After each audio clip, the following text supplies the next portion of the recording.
Hemos examinado 3 ejemplos de variación conjunta entre dos variables. La matemática estudia esta relación entre variables y las llama funciones. Vimos la temperatura, que depende de la hora del día. Entonces diremos que la temperatura es la variable dependiente y la hora es la variable independiente. También vimos en el ejemplo 2 la cantidad de nafta consumida, que sería la variable dependiente, depende de la distancia recorrida, o sea, la variable independiente.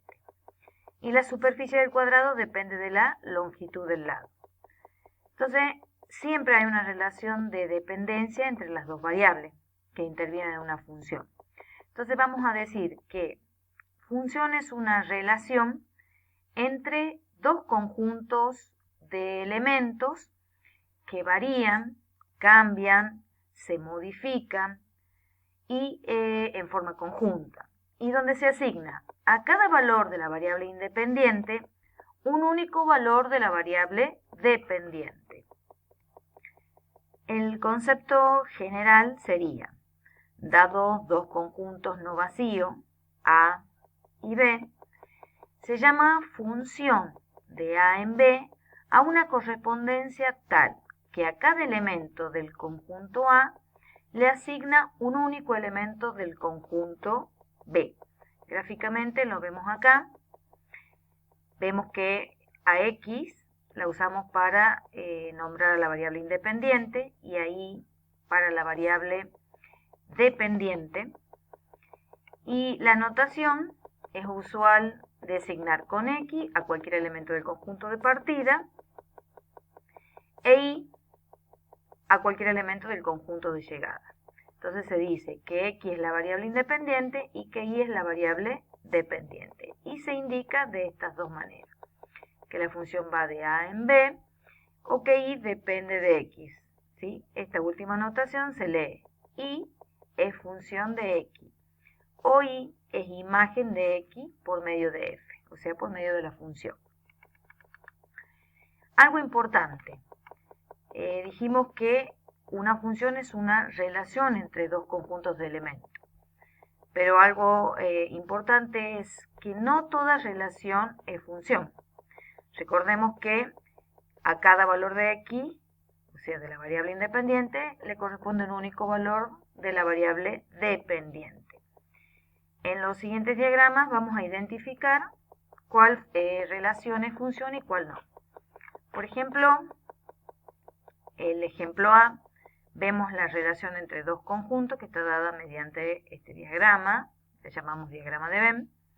La relación está establecida por las flechas y vemos que a cada elemento del conjunto de partida le corresponde un elemento del conjunto de llegada. A A le corresponde el 1, B se relaciona con 2 y C se relaciona con 3. Está cumpliendo con la definición de función, entonces decimos que esta relación sí es una función.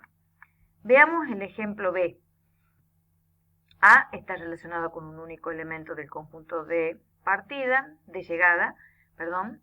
B está relacionado con un único elemento. Por más que las dos, tanto A y B, estén relacionados con uno, la idea es que a cada elemento del conjunto de partida le corresponda un único elemento del conjunto de llegada.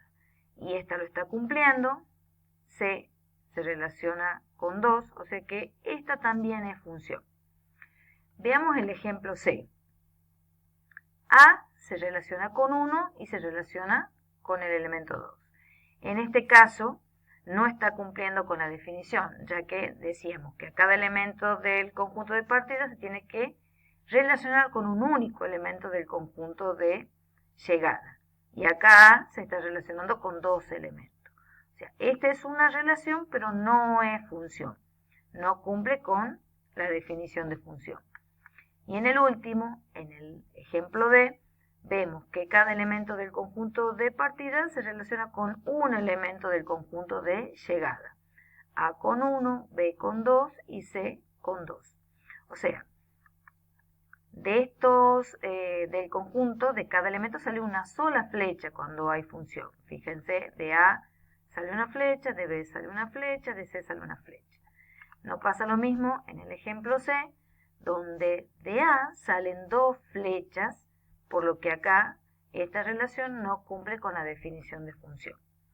Entonces, en el ejemplo C no es función, pues se observa que hay un elemento de A a quien le corresponden dos elementos de B. Pero los casos A, B y D, si lo son, pues cumplen con la definición de función. Ahora vamos a hablar del concepto de dominio y rango de una función. Vemos el ejemplo mediante un diagrama de Venn. Esta es una función donde vemos que cada elemento del conjunto de partida, o sea, las X, se relacionan con un elemento del conjunto de llegada. 1 se relaciona con 2, 2 con 4 y 3 con 6. Vamos a hablar de dominio de la función al conjunto de valores que toma la variable independiente. O sea que en este ejemplo el dominio serían los elementos 1, 2 y 3. O sea, el conjunto dominio estaría formado por estos elementos, 1, 2 y 3. Vamos a hablar de rango al conjunto de valores que toma la variable dependiente. Acá vemos en el diagrama que está marcado, el rango serían los valores que se relacionan con los valores de X, o sea, el 2, el 4 y el 6. O sea que el rango estaría formado por los elementos 2, 4 y 6. Y el codominio es el conjunto de valores que puede tomar la variable dependiente. En este caso, el codominio serían todos los elementos que pertenecen a este conjunto. O sea, 2, 4, 6, 8 y 10. Veamos algunos ejemplos. Acá tenemos esta relación, vemos que de cada elemento del conjunto de partida sale una sola flecha al conjunto de llegada. Entonces, estamos frente a una función donde el dominio de la función, y lo escribimos a los elementos entre llaves, serían los números que pertenecen al conjunto de partida. O sea, 2 menos 1, raíz cuadrada de 2, menos 1/3. Este es el dominio de la función. Y el rango de la función serían los elementos del conjunto de llegada que se relacionan con el conjunto de partida. O sea, sería 1, 2, 1 noveno y 4. Ahí tenemos el dominio de la función y el rango de la función. Veamos este otro ejemplo. De nuevo se trata de una función porque vemos que sale una sola flecha de cada elemento del conjunto de partida. El dominio serían todos estos elementos, o sea, S, A, B, E y R. Y el rango serían los elementos del conjunto de llegada que se relacionan con el conjunto de partida. Serían A, R, P y E. Entonces vemos el dominio, son las letras de la palabra saber, y el rango, las letras de la palabra arte. Entonces hasta acá vimos el dominio y el rango de una función. ¿Cómo determinarlo?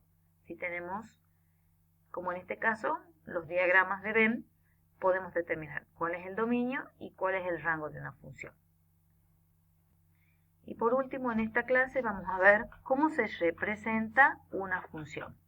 Vamos a trabajar con funciones numéricas y como ya vimos anteriormente, a través de los ejemplos, que una función se puede representar de diferentes maneras, mediante un gráfico cartesiano, como estamos viendo acá, mediante una tabla, porque podemos ver la relación entre los conjuntos, o también mediante una fórmula algebraica.